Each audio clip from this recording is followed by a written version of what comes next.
Meeting of the Central Berkshire Regional School Committee meeting. This meeting is being audio and video recorded. Motions are shown are examples. These may be Recording in omitted as progress. amended. Let's start off with the pledge of allegiance.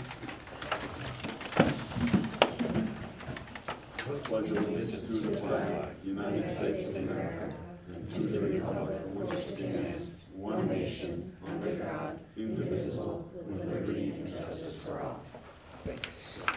Okay, roll call, please. Mr. Alpert, Here. Mr. Case, Here. Dr. Kraft-Reese. Here. Charlotte Crane. Here. Ms. DiTomaso. Here. Dr. Eberwein. Here. Mr. Emerson. Here. Mr. Farella. Here. Ms. Latazori. Here. Ms. Lounsbury. Here. Mr. Stewart. Here. Sarah Tucker. Here. Mr. Peters. Here, we have a quorum. Okay, responses from the audience. And we have Mr. Robert Collins here. You can speak. Hello, Robert Collins, 695 East Street. I myself and a number of other people have been having a conversation about the appearance and entrance to Wacona High School, Regional High School. The fitting, the upkeep is absolutely horrible. And what I see is either one, the inability for the maintenance or building grounds to be able to keep up with all the athletic fields and the entrance, or they're short-staffed, but something has to change because the appearance of the new $72 million school is that the upkeep is not very good from the street. And one of the questions I have is if the upkeep isn't that good, which I find a weed whacker and mowing very easily to do, how good is the maintenance on the new school on the inside? And I believe that these are some of the things that need to be addressed. And if the buildings and maintenance grounds can't keep up with it, then you need to change what you have in order for them to be able to maintain it more easily or financially feasibly. The school has a great architectural layout plan, but some of those water drainage features that were put in, I believe they're a high maintenance issue because those wetland plants and those species of vegetation that were put in those areas are very rapidly growing species and they like water. So they were put in those areas for a purpose, but with that, they come with a lot of maintenance. The red osier dogwoods probably need to be trimmed and fitted twice a year. Some years when it rains a lot, maybe 3 times a year. But if I just feel that as a taxpayer and as just an observant person, you want your school to have the presence when people drive in going, wow, look at this place. Instead of having to walk through the jungle to get to the athletic fields that are so well maintained and trimmed. And then people say, wow, look at these athletic fields. I just believe it needs to start at the street and work its way in. I did have the pleasure of meeting Miss Blake Davis the other day and found out that I didn't even know that this was a topic on your on your sheet. But I'm very glad to see it. But I just feel that, appearance and I know everybody else here has friends and people that are talking, because I know people talk to me. They're worried that what they're seeing on the outside is possibly or maybe happening on the inside. And I think some of that, get the outside changed, I think that negativity goes away. I had a very good conversation the other day. I think you'll agree. It was, I just feel that, not trying to pick on any one person, but I would like to just have the board say, hey, you gotta put, I don't know what it is, if it's money, if it's manpower, but I would suggest to the board, please, move money, hire another groundskeeper to help weed whack and mow, because it goes a long ways. And, and the same thing goes to some of the tennis courts over here. It doesn't look like they've been weed whacked all summer. And that grass grows up on your fences, and then it starts to pull the fence down, it loses the fence up, the next thing you know, you have fences ripping down. It's just a constant maintenance issue, and I believe that the maintenance department's falling flat in the areas that they need to pay more attention to. I mean, tennis court fences aren't cheap, and when they start to come down, it usually ends up being sections that are replaced or restretched, and it just, a little bit on the front end has saved money a long time in the long run. One of the other things is that I noticed is I still see piles of sand from the winter on the parking lots. I don't know, I know the town, I don't know what the town separation is, but maybe when the town has the streets swept in the town, maybe the school jumps on board and has the same company that sweeps the towns, come into your parking lots and sweep all the parking lots, so that's not kept. And all that sand doesn't end up in all your catch basins and backing up some of your stormwater management issues that arise over time. It's not gonna be overnight, but in time, eventually, all that sand getting into your drainage issues, which all those water features are put out there to catch, you're gonna end up plugging those water features, and then they don't drain properly, and it just, you're gonna be throwing a lot of money at some of these features just to fix them. So that's all I really have, is just, please try to, I don't know but I'm glad to see that you have it on the agenda, and look forward to seeing what you guys come up with. So, Well, thank you for the feedback.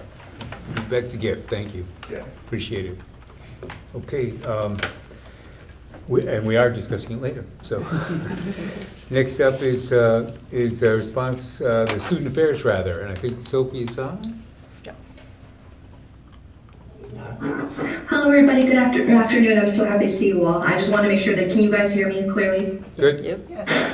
Yes. All right, thank you. So the only real thing that I have basically just on reports is that we are about like 1 week away from the class of 2026 car wash. Other than that, that's really the only thing. I think you guys should come check it out. Please come support the class, because we could really use it. So that's all I'm gonna say. Where is it gonna be? It's gonna be at the Dalton CRA. It's directly on Main Street. So Okay, thank you.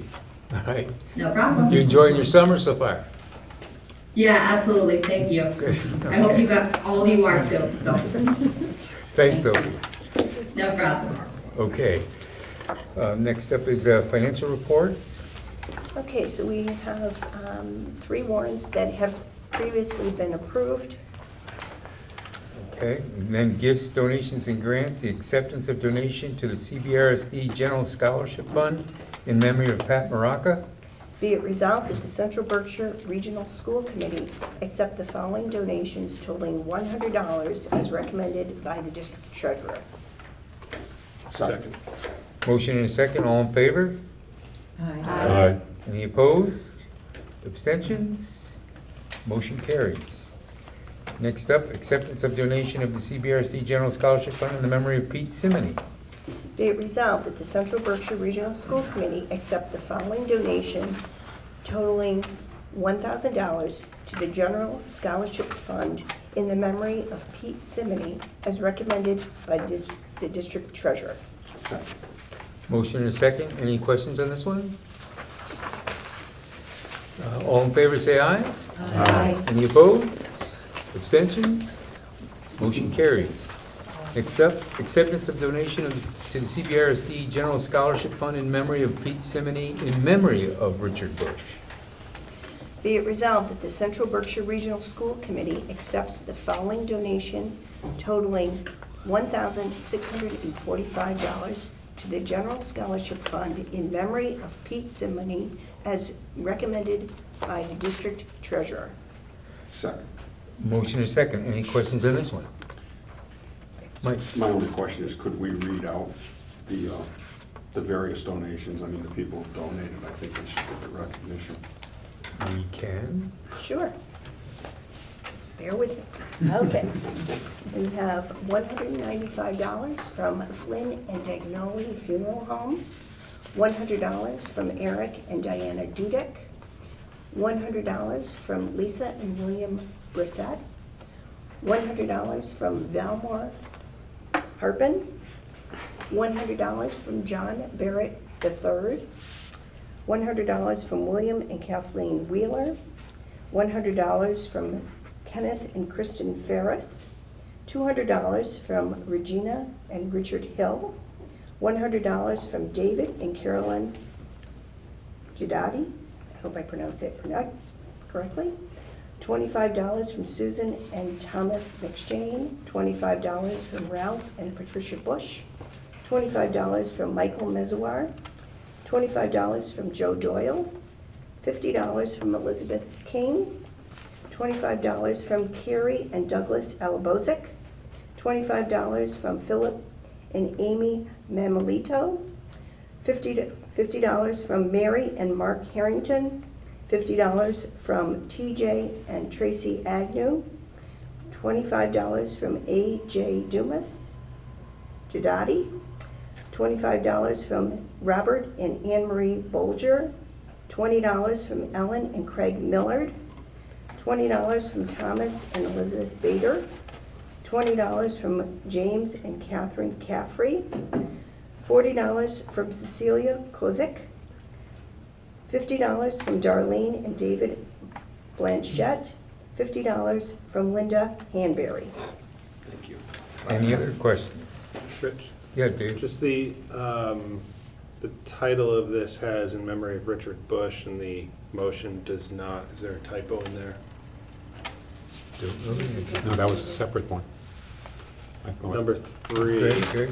So actually, the scholarship is in memory of Pete Simony, but we received donations in memory of somebody else for the Pete Simony scholarship. Okay, thank you. So it's actually going to the Pete It's a Simony. Pete Simony scholarship in memory of. Yes. Thank you. Can we, I guess we wait for the minutes that motion, it just doesn't clarify that. Can we get that clarified? Well, it's being deposited into the Pete Simony scholarship account. Okay. It's just somebody else passed away, and then those donations are in memory of that Pete Simony, but they're in memory of somebody else. Okay. It's a chain. Okay, thank you. Anything else? All in favor, say aye. Aye. Any opposed? Abstentions? Motion carries. Okay, acceptance of donation for purchase of athletic banners. Be it resolved that the Central Berkshire Regional School Committee accept the donation of $5,500 from the Lombard family to purchase athletic banners for the Wacona Gymnasium as recommended by the district treasurer. Second. Motion is second. Any questions on this one? What are athletic banners? I'm assuming they're the ones that say Won't champion, Western Mass champions, that sort of thing. I wasn't sure if it was just like basketball. Yeah. I could be wrong about that. No, Yeah, Oh, okay. that's right, it's right on the wall that says CNF. Yeah. Any other questions? Seeing none, hearing none, all in favor, say aye. Aye. Opposed? Abstention? Motion carries. Thank you for reading all those, Bonnie. Sure, no problem. Next up is the Secretary's Report, approval of minutes of the regular meeting of June 27th, 2024. Motion to approve. Just one note, that Ellen Latazori's name was misspelled in the ones I sent you, so they're corrected and they're down there, but that was a change. Her last name was missing a Z. So, my apologies, Ellen. So that was changed. Second. Second. Okay, motion is second. Any other questions, concerns? Seeing none, hearing none, all in favor, say aye. Aye. Any opposed? Abstentions? Motion carries. Okay, Superintendent's Report. Okay, good evening, everyone. A couple of things that have happened recently. We are in the process of getting ready to start the new school year.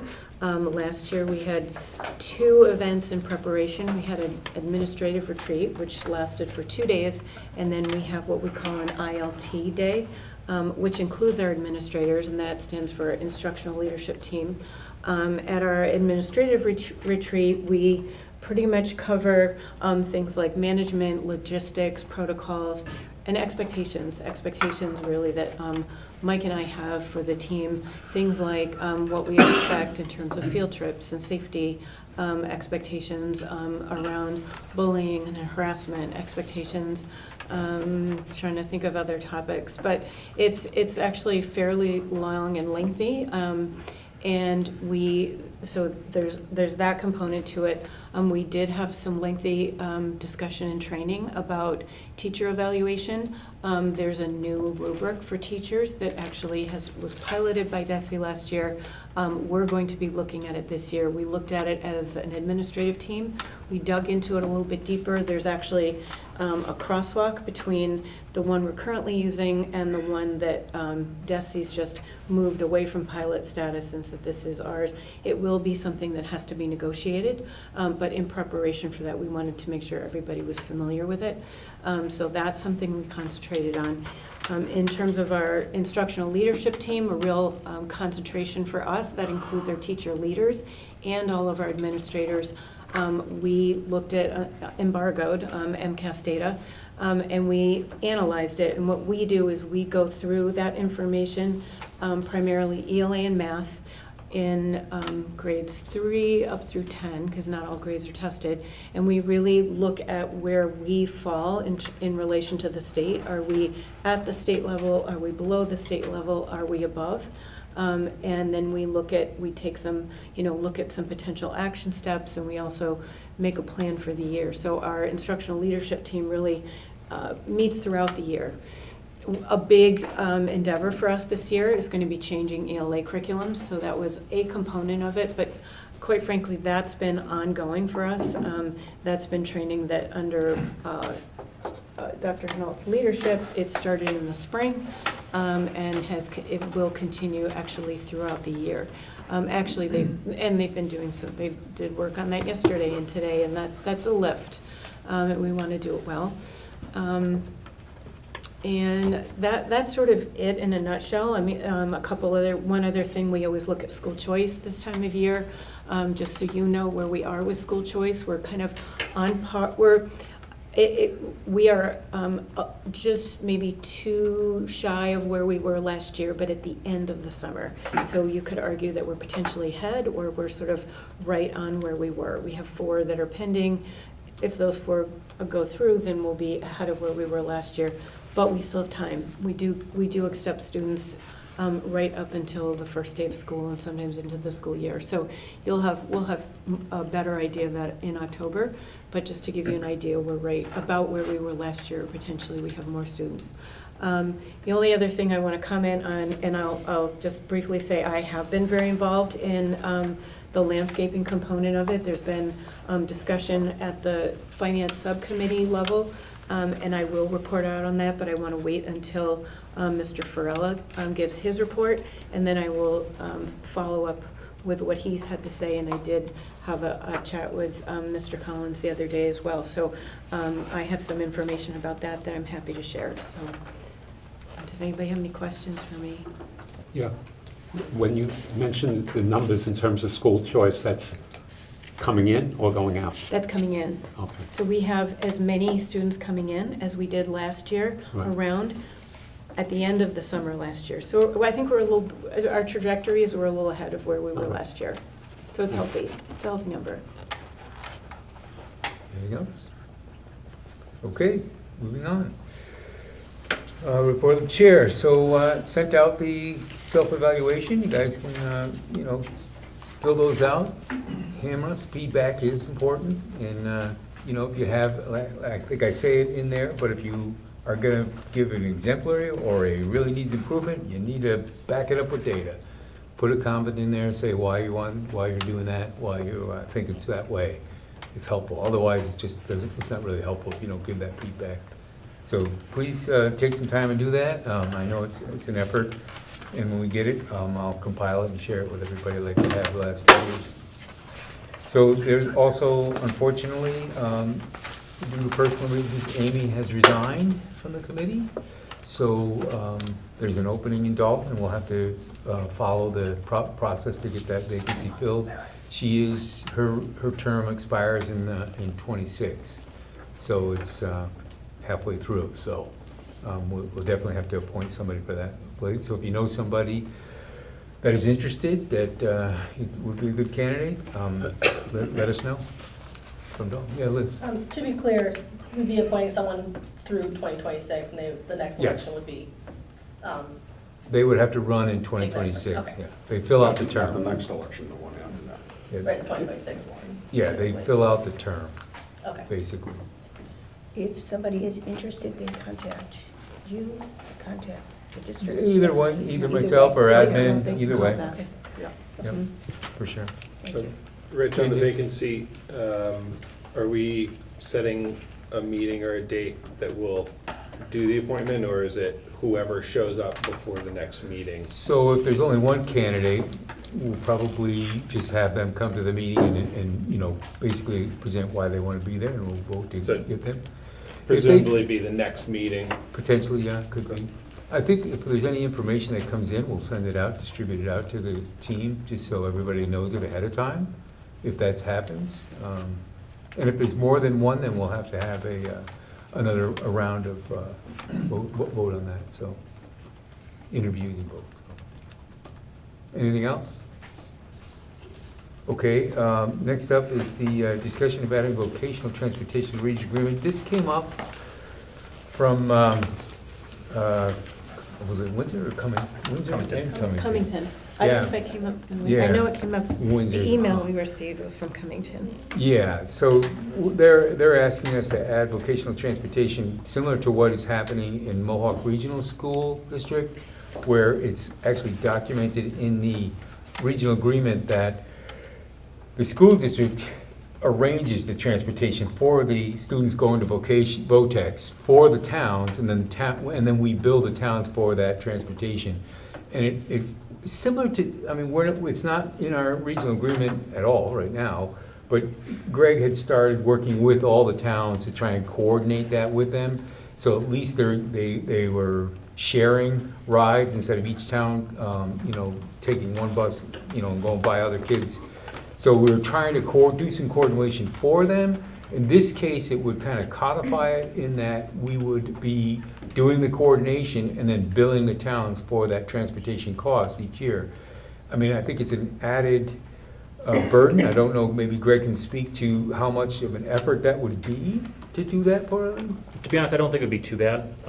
The number of students that are going vocational is much smaller than the district, so I can't imagine it would be much time. And then if we do get a 3-year contract for it, it would be that much easier. So you'd be set and working with Dufour on it. Yeah. I wonder if it needs to be in the regional agreement? I think it would, only because of the billing and then giving us the right to go out for bid for it. Because really, we're going out to bid for something that we have no Gotcha. money in. The towns would be paying for that. So that brings up a little different dilemma, is, and although the regional agreement wasn't approved, but we definitely would need to bring this back to the regional ad hoc committee to get that to towns to agree to doing that. I don't see that being an impediment. It's much like the other issues that we have with it. So I think that would go over pretty well with the towns to add that to the regional agreement, but we would still have to make sure all the towns get it. I don't know if anybody has any questions or concerns or comments on that? I'll just comment for the town of Washington. We've discussed this, and we do not want to be in the school bus business. So are you we- for this? We're supporting Yeah, it. okay. Liz? I would also say some, from Windsor, having the same conversations, they were quoted something along the lines of $40K for the year for our 7 students to go to the different vocational schools, so I know Windsor is looking for options as well. Yeah, I don't think this will be an unpopular thing. I just had Sarah. a question and then maybe 2 questions. So at the last meeting, is there already a town that has already purchased like their own So, transportation? You may take, so we have 2 towns in the district that they were ending 3-year contracts with Dufour for busing. So when I was working with the towns, it was difficult to coordinate, say with Washington and say Peru, because Hinsdale already had a contract, so they couldn't be part of those conversations. We do have some towns that own their own vans, but none of them are doing their own busing. But it They're was either the contracting with van that Dufour. we talked about at the last meeting that town was doing. Right. So then this would alleviate, then the students would be able to choose any of the schools, like how we had talked at the last meeting, like we had said, well, this I this do town think wasn't this, gonna be able to use. I do think this might open up more conversations in the towns for kids going to more places, because right now, in a town like Washington, they could have 3 kids going to 3 different schools, and they're paying transportation to 3 different schools. Okay. So now it could be cheaper for them to just jump on the bus from Hinsdale going to McCann rather than getting their own route. That's So I think it would open okay. up the conversation. Great, thank you. Yeah, Bonnie? And I just think that this would give an impetus to the towns that voted no on the regional agreement, that they would be getting something that's positive to try to sway people to vote. Well, certainly I don't think anybody will be opposed to it, except for maybe Hinsdale with the having a contract. I believe they're ending their last year now, so they'd have to go out for bid for another 3 years if they wanted to. Okay. Timing's good there, yeah, Dave.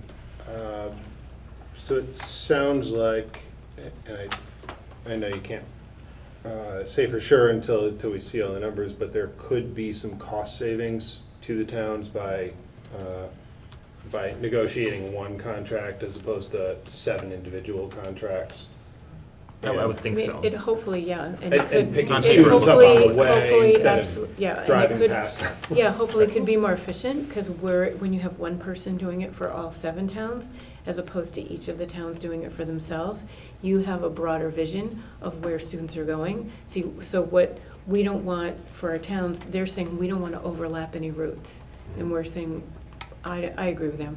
We don't- Somebody's got to be in charge of that. Right, have one person and we have that vision, like we can do that, we've experienced with Do4, we're happy to do it, but we would have to go back to the ad hoc, and I think the towns would appreciate the effort of going back to them. I think they would appreciate potentially looking at it that way. And when we saw it in another regional agreement, we thought, well, this is clearly potentially a possibility because it was approved by the state, so.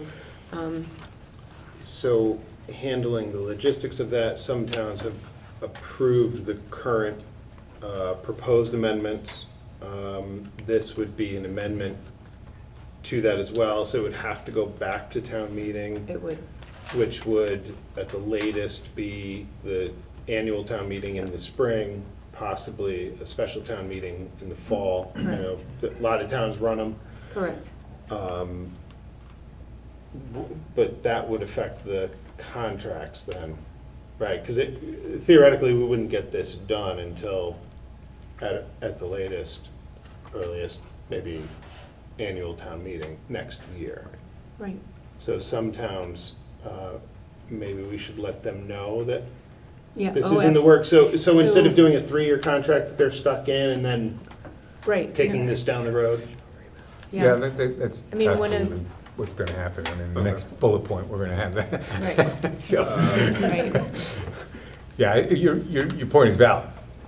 I mean, quite frankly, this would take, the earliest it would take place is next school year, not this coming school year, a year from now is when it would come into play at the earliest, so, yeah.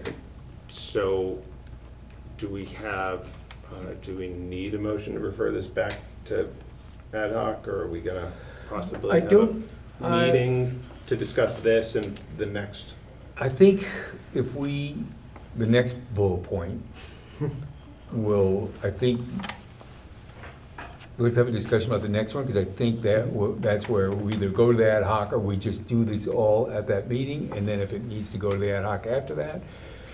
But I think it might be able to take care of it at the next bullet point. We'll see. I'm ready. Any other questions on this one? I think this is an easy one. I think it makes a lot of sense. What's that? Yeah, I'm talking about the hearing. It's the next bullet. I got it. Item number, I gotta put my glasses on. Four. Thank you. Shall I just go ahead and read it, or do you want to read the title, whatever you want? Yeah, so the next one is approval of special, well, are we done with the discussion on that one? Okay, I think it's an easy one. It's kind of a no-brainer, except for the fact that we have to put it into the regional agreement in order to get it done, which means we would have to get the regional agreement to be approved in order to do it, which gives us a little bit more of incentive to get it approved, as opposed to just saying, oh, well, didn't approve, march on, we've been operating under a regional agreement that hasn't been active for years, So next up is approval of the special school committee hearing on the revised regional agreement.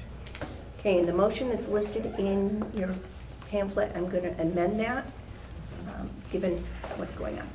Be it resolved that the Central Berkshire Regional School Committee approve to hold a hearing on November 21st at 7 p.m.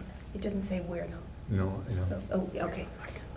In regards to the revised regional agreement with all of the member towns.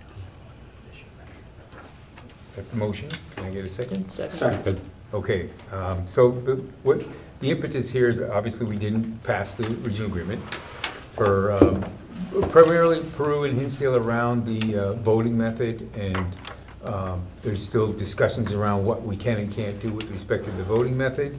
I was at the Hinsdale town meeting last night, and they're still adamant that we should be able to go to a unanimous vote for this. And if you look at the spirit of the law, what they did under Massachusetts general law, it's you either do town by town, or you can change it to popular vote with a 2/3 margin. It's so town by town, the vote for the school committee to appropriate a capital fund is just a simple majority.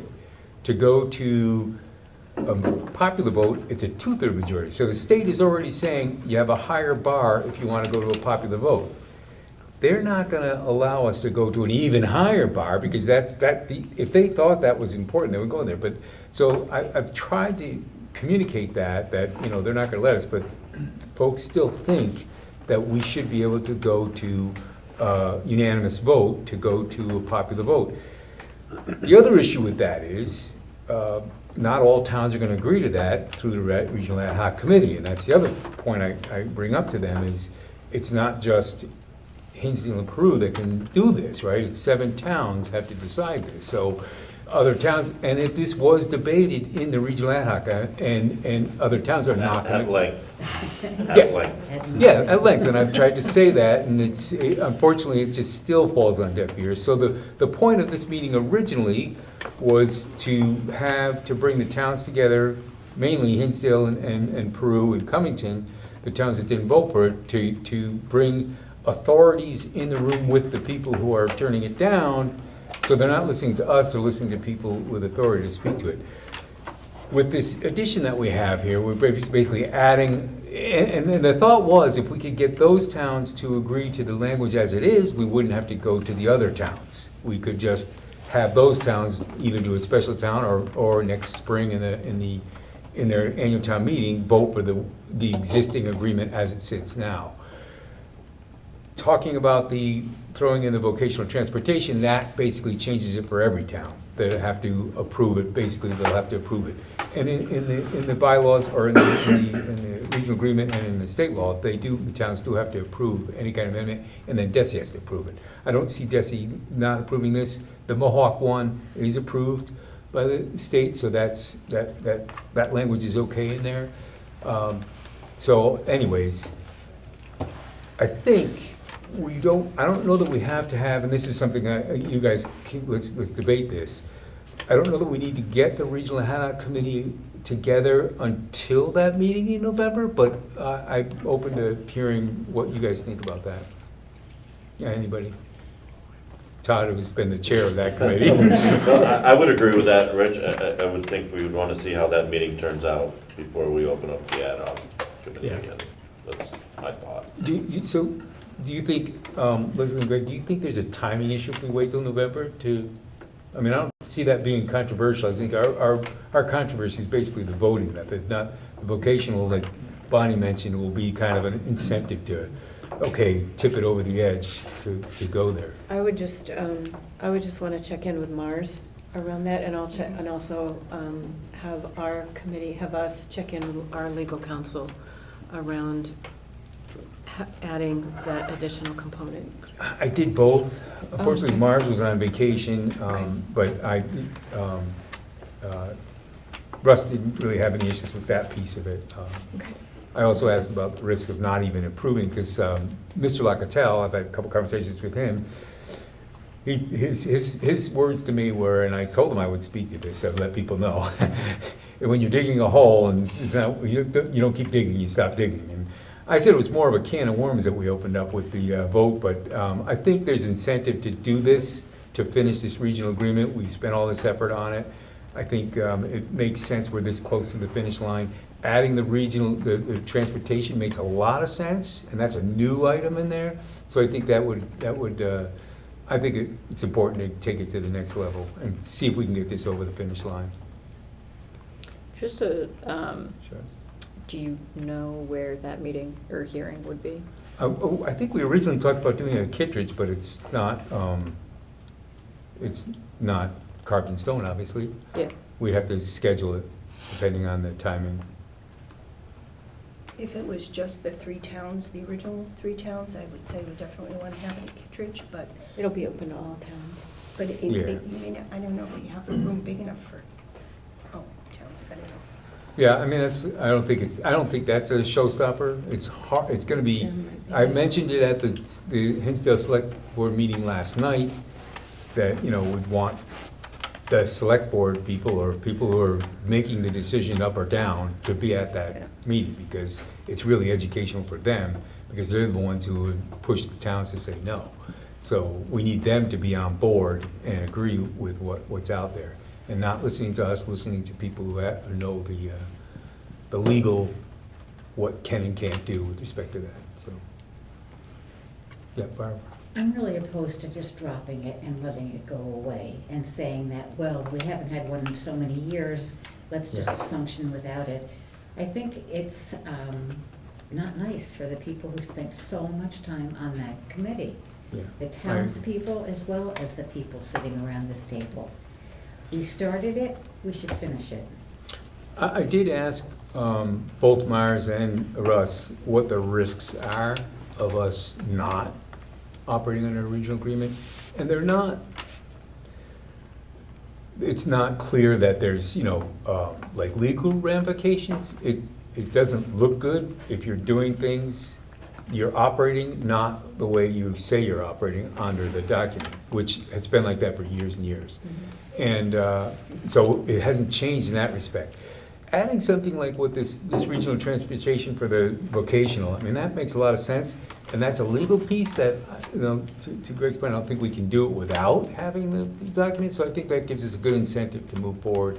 But I totally agree with you, and I said at the last meeting, the efforts that, Todd put in and the teams put in, a year and a half's effort, and it's, we're this close to the end, let's see if we can get it over the finish line. I agree with that. I don't know if anybody else is opposed to that, or, yeah, Dave.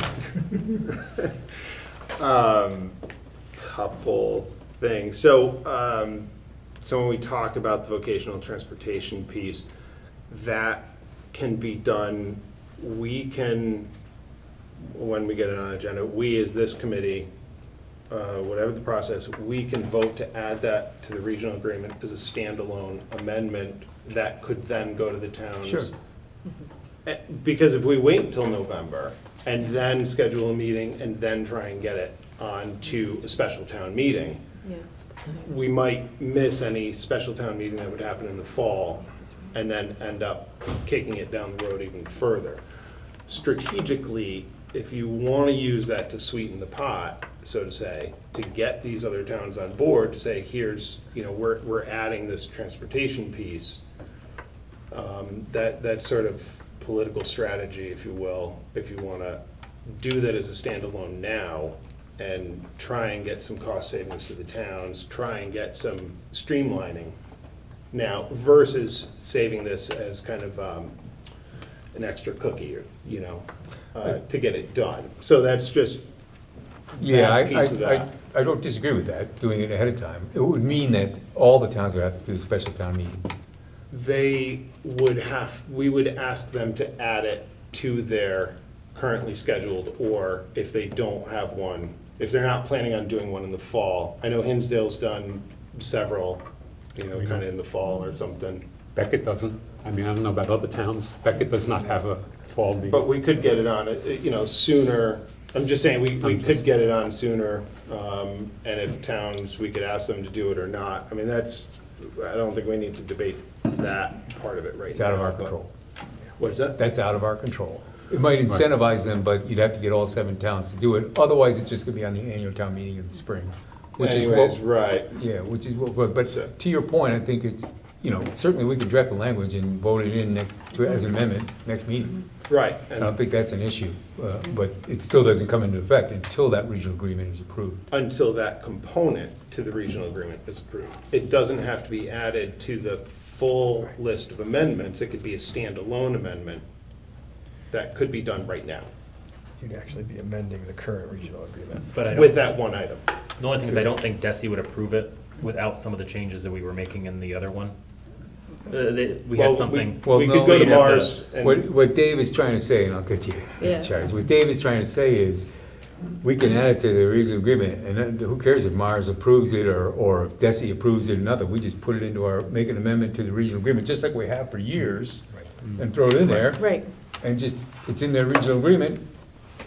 I Well, mean, right, what I'm Well- saying is that it would be one amendment that could be done, regardless if the rest of it gets done, we don't have to tie them all together. Yeah. Right, so, and if we are gonna go to Mars, again, on the whole process, my personal take is that the Regional Ad Hoc Committee, we've worked on it, we've studied it, we know it. Taking that group out of the rest of these discussions of how to move forward, I think that's the best place to do it. I know we've talked about it differently. Last meeting, we talked about having a few of us go to the different towns or have a hearing or have a meeting with the different towns, but it sounds like this would be this hearing, proposed hearing would be the full committee or? sure, it would be, Or just whoever. like the budget hearing, it would be the full committee and all the towns, just Right. like the budget hearing in the spring. Right, and at the last meeting, we talked about a few of us going as a group to the town, so I'm just curious how that kind of, if they're separate things or.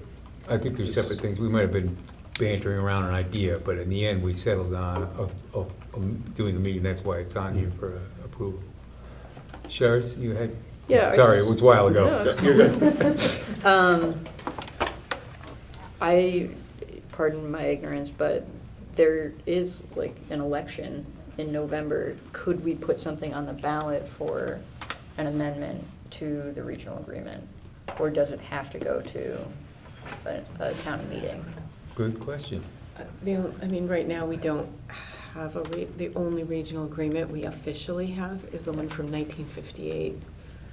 Okay. So it would be, I don't know if we'd have to be we'd be putting an amendment into the proposed draft, so I don't know if that is. No, I think what she's saying is there an alternate method of getting the regional agreement approved? Yeah. Putting it to the Oh, full town I see what votes you're by putting it saying. on the ballots Yeah. in Right. November. That's what I meant. Instead That's a of, good question. Yeah. I don't know the answer. that might be a way to get it passed without having, That's a good question. well, I don't want to do that. without having to I wait don't wanna so say that. long. Yeah, That's my only. it's an interesting idea. I think it's too late to get a ballot question on. For November? I don't- It takes a while. I don't think for, I don't know. towns though, because they sometimes run elections in September. They'll run a primary in Primaries. September for a November ballot. There is a primary Right. in September, Right. on September 3rd. We'll ask the question. Okay, Yeah, thank you. We'll yeah. absolutely It's an ask interesting, that question. interesting question, although it's probably not astute politically, I'll say that. It's fine. Understood. Please. I was just commenting on that. Given the issues that we've had with Yes. approval and trust in us, I think Yes. pulling the rug out from under ourselves by doing an alternative might be not our best move. I would agree. Also, for this, for the all towns meeting, is that looking to be only the discussion and explanation of the voting process and the issues that they had, those two that are really holding up the approval? Because I know there was a couple things from my select board that they wanted discussed, whether or not it had been discussed previously. And I'm just curious if this is gonna be an opportunity for select boards to come up and say, I really didn't agree with this part of the regional agreement, and I think we should all consider it now that we have all the towns here. So, good question. I would say that we would not want to have this as opening up the entire regional agreement all over again. Because we spent a year and a half, all 7 towns debating it, coming to an agreement on the language that's out there.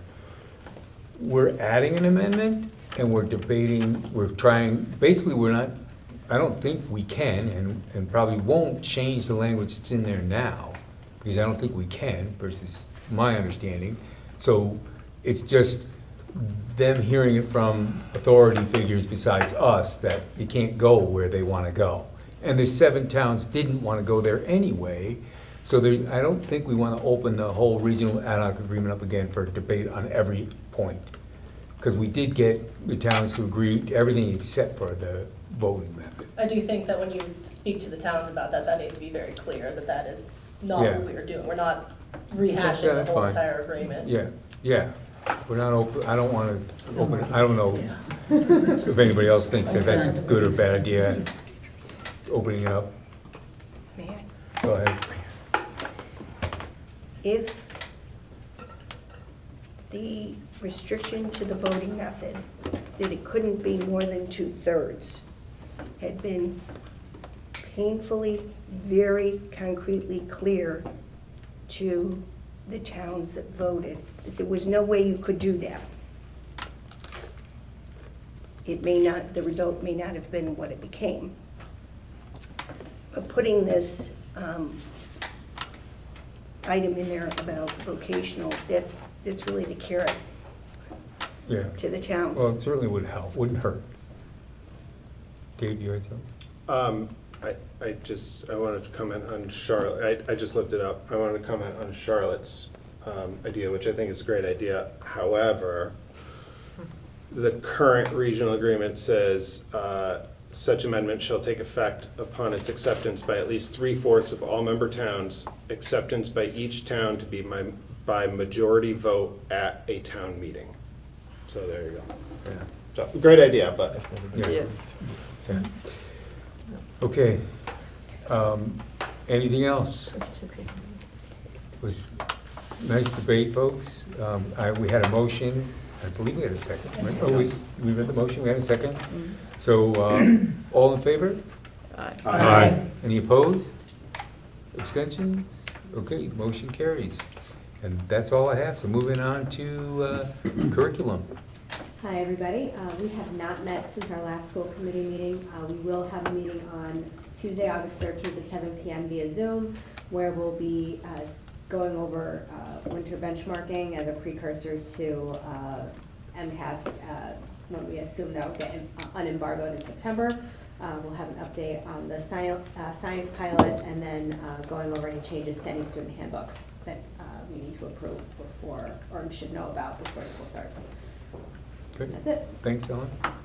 All right, finance. All right. So we covered a lot at our last finance meeting, which was on July 22nd. First thing, we'll jump into the landscaping update that Greg provided us with. There is a plan being created. The idea is to get, I believe, a few different quotes from different landscapers to really understand how the grounds could be changed so that they could be more manageable going forward with the resources that we have. So we will be continuously updated on how that goes. There's also a director of buildings and grounds position that has yet to be filled. I believe they were interviewed today. Yes. So I'll pass it to you if you want to speak to that. at all. No updates really yet. We did do a district walkthrough. We went through each of the 5 schools, met the principals and the head custodians. It went well, so we're going to continue forward with the applicant. And Leslie, you mentioned speaking to. I mean, I just wanted to speak maybe more specifically to what those walkthroughs look like.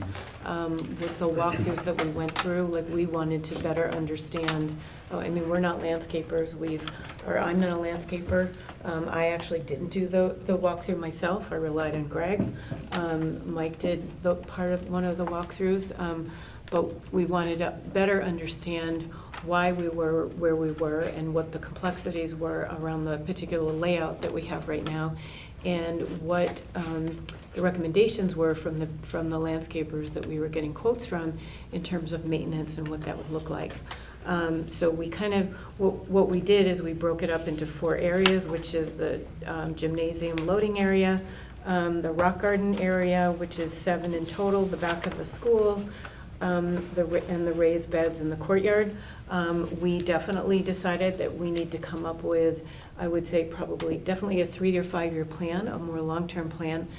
Year 1, I think we have to, obviously more work has to be done this year. I do think we have to make some investment in this to make sure that not only are we getting it to, that we're getting it to a place that is maintainable. We did find that, and I'll be perfectly honest with you, I did not realize this, but there were things that I was not aware of. Again, we relied initially on the experts. A weed barrier was never put down. I'm not saying that if a weed barrier had been put down, it would have been a lot better, but we need a weed barrier, so that will be put down. That's part of it. We had some, obviously that drainage area needs some work, and we need some guidance around how to maintain it in a way that's fiscally responsible, because we do want to be fiscally responsible in whatever we come up with. I believe again, we're going to have to do some investing, but whatever investing we do, we want to make sure that, the initial plan is maintainable. We talked about some points that came up, and I don't want to say this is the absolute plan, because we're still getting another quote this upcoming week. But we will definitely be remulching the front entranceway. Will be probably we talked about, some areas where we will be remulching, some areas where we will replace with grass, particularly in front of the gym, replanting some of the trees near the intersection, reinforcing some of the unstable trees, seeding around the gymnasium driveway and rear intersection with grass, and replacing the mulch and the raised beds. And those are just some of the things that were discussed. Those are some of the things that we have on our to-do list around this work. But like I said, we're still going to have, we have another quote we want to get. We're going to have 3 separate quotes. And whatever we do, we want to make sure it's maintainable. The other item we talked about is really potentially, having an ongoing contract with someone, so that we're actually making sure that we're doing this in a way that we're giving our custodial crew some relief, because as you heard, they do maintain our athletic fields beautifully, but it's a lot. It's a lot. So if we do something with them, we would make sure we did that more long-term. Can't say any of that. Just a thought. It's up to you. Okay. I do realize that doesn't the school have a horticultural program at the school? That maybe one of the areas or 2 of the areas could become project areas for the horticultural program, that they could take pride in and maybe put their signs on and say, this area was maintained and fitted and done by students at Wacona in the horticulture program. Give them a little sense of pride. You gave them an entranceway, or don't put them in the back corner, one of those. Let them do something that they can have a little bit of pride in, that maybe when they walk by it in the morning, they'll see a weed, they'll pick it, type of mentality.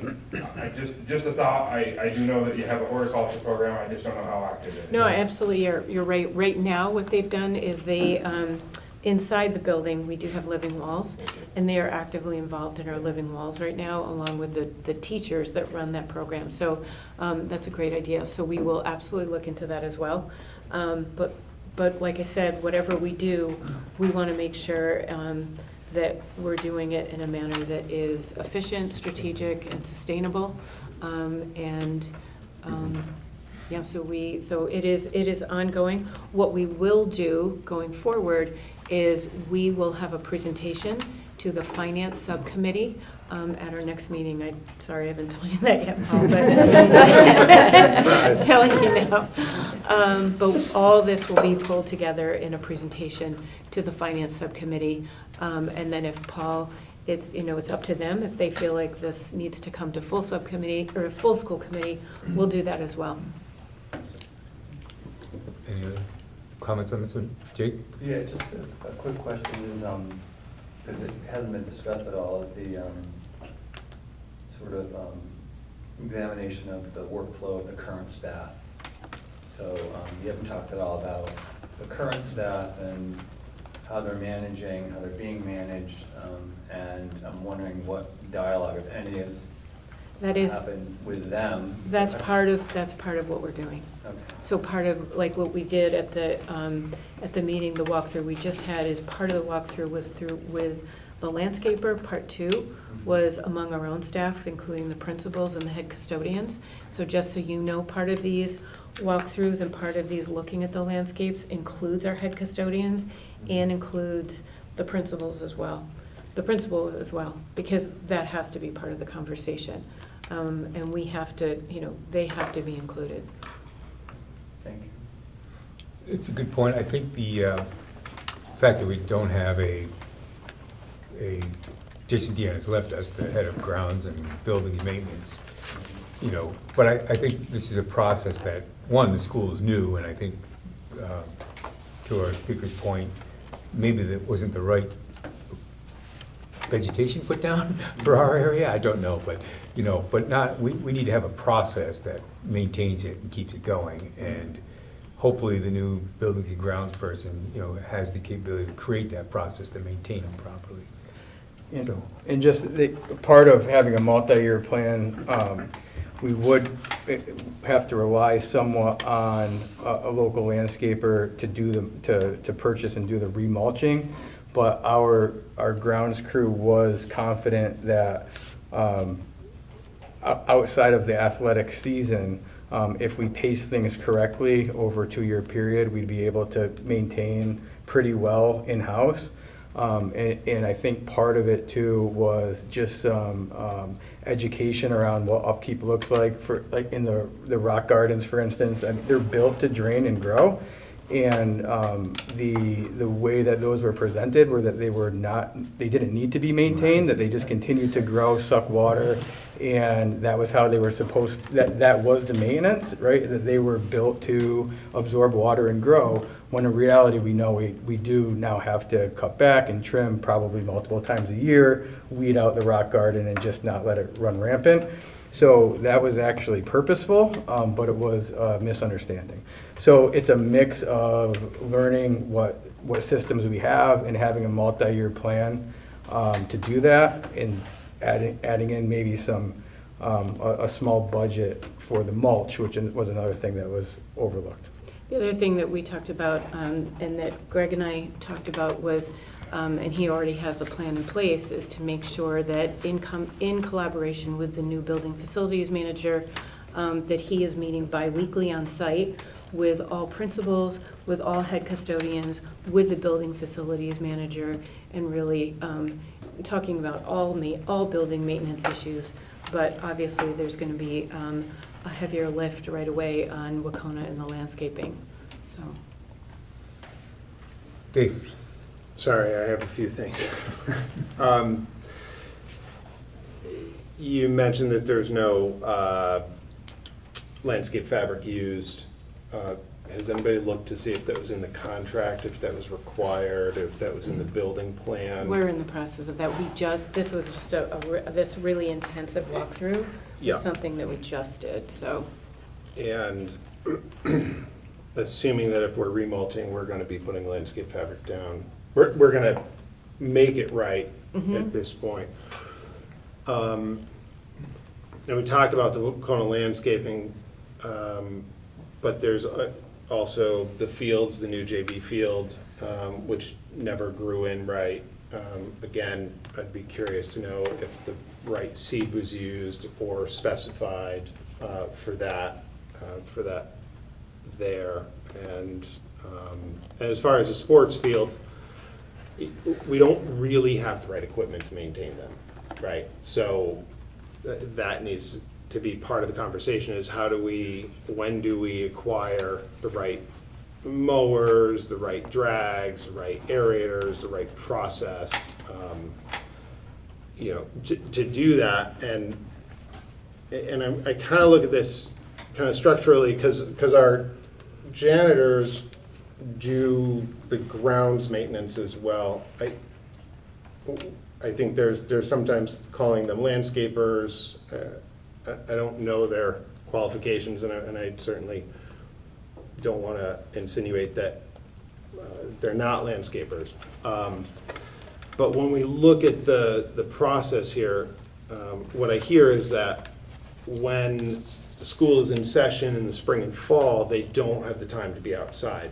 That's the time to do the landscaping in the spring and fall. That's when the plants, that's when the garden beds, that's when they need it the most. And kind of over the summer is when they're kind of settled, right? So structurally, I think we're kind of doing this backwards, right? We're letting it maybe get out of hand and then addressing it in the summer and trying to play catch up there. So maybe we don't have the right staff. Maybe the staff doesn't have the right training or the equipment, and I don't know about that. I'm curious. So with this discussion, has Paul, has your group kind of talked at all about, because finance handles the landscaping and stuff, the maintenance? Has your group talked about the benefits or needs of having a separate maintenance, grounds and maintenance? Yep. We talked about the creation of a buildings and grounds ad hoc subcommittee that with the goal of having something in place by November. So that, and I think it's a bigger conversation for the whole committee and probably with you, Rich, around how we might want to restructure subcommittees going forward for the next year. And that would run through policy. Right. So. And Dave, we do have 2 full-time groundskeepers for district-wide that are outside. That's their full-time job from April to November. Yeah, so they do start when school's in session. And again, I know we talked about the landscaping. What about the sports fields? Like I said, JV field didn't really grow in right, so is that being looked at and addressed as well as part of the quote-unquote landscaping for Wacona? Because it's a separate, it's a separate skill set, really. I think the work is continuing. The work that was sort of presenting as most important right now was that landscaping around Wacona specifically. Mm-hmm. But the reason we're having Greg and the head custodians and principals meet bi-weekly is so we can address the school in general, the outside maintenance of those schools, which includes the fields. Mm-hmm. What I didn't mention is the other person that will be included in those meetings is the new building and facilities manager. So we're in the process of we have to look at all of it. We do have to look at all of it. And you're confident that the buildings, the infrastructure, the mechanicals, and the grounds is best suited in one person versus splitting that? I think or maybe I am, but I think it's just too hard to hire people I am. anyways. I think we had a very strong candidate today who has broad knowledge, but I don't want to speak too soon in terms of how this will play out. But I do think it's like anything else. I think we do have to look at outside sources, and we have to contract with outside sources and bring those outside consultants in. So that person would kind of be a point person because they can't be an expert in everything. So I think that is the plan, and that's what we're looking for with somebody. We're looking for someone. Do they know how to establish positive relationships with, build a team with our head custodians? Do they have a skill set to utilize and locate high quality resources? And they will be a key point person for us. So that was part of the questioning that we proposed to them today. And just as we enter a new budget season, right? Budgeting is prioritizing, and what we're hearing, like if the grounds are a priority for the community and for the school committee, we would ask that we also have the funding to do the work, right? And other districts do contract out for yearly aeration of all their sports fields or on a rotating basis, and most do own drag. So there's probably a good mix of being able to use some outside contractors to do the work where we wouldn't have to put the investment into machinery that we'd only use once a year, but coupled that with a solid budget for ground maintenance, we would be able to make headway. Yeah, thank you. Art? Yeah, I just wanted to say that from what I'm hearing, a problem was discovered that was basically not on everyone's top of everyone's list and you weren't aware of it. But that your approach is excellent, that you're really doing the right thing. And I think that we give you the time that you need to get the people in place and report back to us, but you're approaching it absolutely the right way. So I just wanted to commend you on that. Thank you. The other thing we've And you mentioned too. too that came up at finance, it's a balance to make sure in a public school setting that we're meeting student needs and we're providing high quality services to students, and that's key. And so being fiscally responsible to the towns and making sure we have safe outside settings for our students. So there is that ongoing balance that we're constantly sensitive to. So a lot of those conversations have been happening in finance. They will continue to happen in finance. Okay. All right. So that's my landscaping. Nice job, Paul. We briefly talked too about building maintenance, and we already talked about the creation of a potential committee down the road. That'll be for a discussion later. Greg let us know too that with all this, couple of the storms we had, that some of, I forget which school exactly had. Beckett, of course, had some leaky roofs. So that sounds like that's going to be a problem that we're going to be facing until, I don't know how many years away we are from the Massey. I think we're gonna have to address it before. Yeah. MSBA allows us to apply. Yeah. Right. Leslie informed the committee also that the 5th grade at Kittredge Elementary School enrollment had now reached 28 students. It's also a high-needs classroom, and we discussed how the addition of a paraprofessional might help, but it probably wouldn't be enough to adequately service and serve these students. So she proposed to the committee that we hire a new FTE 5th grade teacher for that position.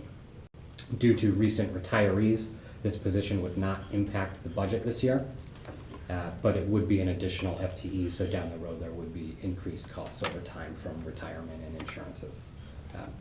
The previous 4th grade class had steadily been growing with several new students coming over from St. Agnes. So I realize there's not a motion on here. Can we? It has approval, so you can make one. Okay. So correct me if I say this wrong. Okay. Be it resolved that Central Berkshire Regional School District's School Committee approves the addition of a teacher. The addition of a teacher for Kittredge Elementary School due to school enrollment. Motion and second. Any questions? The only thing I would add is that we did have some savings on some of our recent hires, so this is not a, was that already said? So there, oh, sorry. I said it wouldn't affect budget. It wouldn't affect, and there is some money in insurances, so neither one of them affects it. Any questions? Okay, all in favor, say aye. Aye. Any opposed? Abstentions? Motion carries. All right, the next item is the approval to deposit transportation reimbursement funds received in fiscal year 2024 to the Regional Transportation Reimbursement Account, funds to be used in fiscal year 2026 to offset transportation assessments. Any questions on this? You can read the motion first. Yeah. All right, so be it resolved that the Central Berkshire Regional School Committee approves the deposit of 2024 transportation reimbursement funds into the Regional Transportation Reimbursement Fund, RTR, in the amount up to, it was 600,000 as recommended by the Finance Subcommittee. Second. Motion and second. Any questions on this discussion? Seeing none, hearing none, all in favor say aye. Aye. Opposed? Abstained? Motion carries. All right, and the last one, approval of the fiscal year 2024 end-of-year budget transfers. Be it resolved that Central Berkshire Regional School Committee approved fiscal year 2024 year-end budget transfers in the amount of... Do you need the number? Yeah. So it's $1,184,093.20. So everybody should have received 2 copies of transfers. One is a revenue transfer, and the rest are budget transfers. So that is the total of the 2 of them. So it's $1,184,093.23 $93.23. as recommended by the Finance Subcommittee. Second. Motion and second. Any questions on this one? Seeing none, hearing none, all in favor say aye. Aye. Opposed? Abstained? Motion carries. All right, that's all I have. Thanks, Paul. When's the next meeting? Oh, yes, the next meeting is planned for August 20th, 6:30 at Macomb Regional High School, Marion Commons. It's also a hybrid meeting. Okay, thanks. Okay, next up is personnel. Personnel's not here, so. You skipped. We haven't had a meeting. Yeah. You haven't had a meeting yet, okay? You skipped me. Policy. Oh, sorry. I'm right by it. I tried. I know. Policy. We also haven't met. Our next meeting is next Wednesday, the 31st at 6:30 here at Nessacus. Okay, thanks. All right, now we'll move on to safety and wellness personnel side. We didn't meet in July, but we'll meet in the next couple weeks to discuss cell phone usage report from Leslie, as well as the new menu for the upcoming school year. Okay, cool. So nothing on the opponent building, nothing on regional ad hoc, superintendent evaluation ad hoc. Here we are. Okay. Could you put thank you. We're going to be looking at the screen and going through what work we've done so far. And it's kind of going to be like a map that we're going to take you through so you can see where you need to go when you fill this out.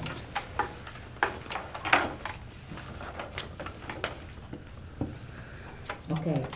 I remember in my first year here, the experience of writing the superintendent's performance evaluation was very tedious. I had my whole dining room table covered with pieces of information that I gathered. I remember Bonnie and I talked about it, and we complained to each other about, how do you do this? So we're trying to make it easier for you on how to do this. So again, we've talked about this before, but these are the standards that we have. And the rating scale is unsatisfactory, needs improvement, proficient, exemplary. And if you click on the here, it's going to take you to an explanation of them. So you don't need to have any other pieces of paper. Go down a little bit. Go down a little bit. And there it is. Okay, so in years past, we've had to find the paper that explained everything, but it's right here. Go ahead. Can I add something? Yes. So each standard, if you scroll to the top, each standard has a different criteria under it, and then below, in the rest of this document, it defines what each of those things exemplary would be for each standard. So if you're ever questioning, oh, it looks like they did a good job, but it's not, this takes a lot of the subjectivity out, where you can just say, okay, is it truly exemplary? And does it meet And there's whatever's the been examples. described for that? So it's all there. There's no guessing. Okay. So hopefully you'll find that as easy as we do. And then, I thought I changed which one did you change? the evidence, Actual evidence? because it's below. Okay. Oh, examples. Okay, so let's look at those actual evidence for each indicator can be found here. So this is the part that we're working on establishing. That one didn't have the link. Yeah, so we'll I we'll put- fix this, but if you go It's all back down. to that page really quick. Yeah. Go back to the first one. Oh, This no, one? sorry, the other one. Oh, not this one. just the first, yeah. So if we scroll down a little bit, examples of evidence, that just links to sort of examples that the state provides. But below, it should just say what's within this document. So Leslie's been linking all the evidence within each section below, so. But you'll see it right here, for example. So if we go to curriculum, which is the first standard that we're looking at, I can't read it too well, but ensures that all instructional staff design effective and rigorous standards-based units of instruction, blah, blah, blah. So here are Leslie's examples, her evidence for what has been taking place during this school year to support the curriculum. So for example, if we click on the PLC schedule exemplar, she has a schedule from, I think it's Beckett Washington School. Okay. Oh, there we go. Beckett Washington School. These are the completed PLCs for Beckett Washington grades K through 2 and 3 through 5. So those are the dates. That's just an example of all the work that Leslie has done on these specific dates. Going back, weekly administrative updates exemplar. Here are all the updates. So we're not going to have to go look through our notes from school committee meetings. We're going to have everything right there connected for you. What do you think, Bonnie? Did we do it? Okay, so I'm not going to take your time up and walk you through each of these, but we are going to share this with you for you to see at home so that we can come back at the next meeting and discuss it after you've had a chance to review it. And if you have any questions for us, we can try to answer them. Leslie, is there anything you want to add? But this is like, I just want to say this is a working document, so it's a live document. She's constantly adding to it based on what you're doing. And we're constantly seeing what she's doing, which is exactly what we need to do to evaluate effectively. The only thing I wanted to add is that the idea that there's actually a committee that as I go through these, I can explain them and add a narrative to it, a verbal narrative to it, I think has been really valuable, and have that committee sort of develop their own sort of overarching picture that they can report out to all of you has been very helpful, and I think really valuable to me in really giving them information on what this looks like at Central Berkshire. This was a model that I learned about through Berkshire Hills Regional School District does this, but they only meet twice a year with the superintendent. So we're meeting quarterly. So we're really getting timely information that we can share with you. Art, was there anything else, or Liz, that you wanted to add? Paul? Okay. It's all right there. All right, so we'll get that document to you, and you can review it during the course of the next few weeks, and then we'll talk about it next time. Excellent, thank you. That's all we have. Any questions or comments? Yeah, if I could just, I mean, Sure. that looks great, a ton of work. I think it's gonna be a lot easier, thank you. Yeah, I would agree. I also like the idea, I mean, it's like kind of a strategic plan. If you're not measuring yourself along the way, it goes away. Right. So doing it in this manner, I think is a really good idea. It's kind of holding the administration basically to the strategic plan. Right. And checking on it quarterly lets you know whether you're getting there or not. So I think it's a great idea. I think I would suggest this becomes a permanent thing, not an ad hoc. And everybody's working off the same piece of paper and using the same criteria, Right. so you don't have. It's not my ratings, interpretation Right.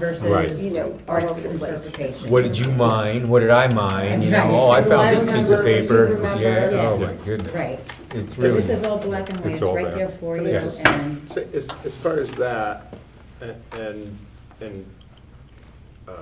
since we're not all mining individual pieces of information, don't we then come up with the same answer? maybe. You might, But or maybe you not. might, if you have something that you think isn't accurate, you could look for more information. Yeah. You could dig for more information as well. Right. I mean, in the You appropriate. might question place. something that Leslie has added as evidence and say, well, how is that pertinent to this particular topic? Well, the other thing you could do is you could call me and ask me. I'm happy to have that conversation. If you have questions and say, how does this apply, or how's this pertinent, or how do you see this relating, or I don't really understand this, because when you live it every day and then you're in the middle of it, I would hope that you would have questions, and I'm happy to have those, have a conversation about the evidence. But there is a ton of information in there, as you will see. That So Leslie has put in Leslie's a lot done, yeah. and done a lot. Nice, thank you. Sure. We don't have another meeting scheduled yet, but we will meet in the next quarter. All right, moving on. Personnel changes. Old business?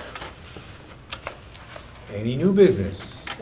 Liz? So, in Windsor, I'm involved with the town's MVP 2.0 grant, which is the Municipal Vulnerability Preparedness Grant, which is seeking to implement seed projects in the town, in our own town, to help boost resilience for populations that would be further affected by climate change and issues that would come along with those climate change effects.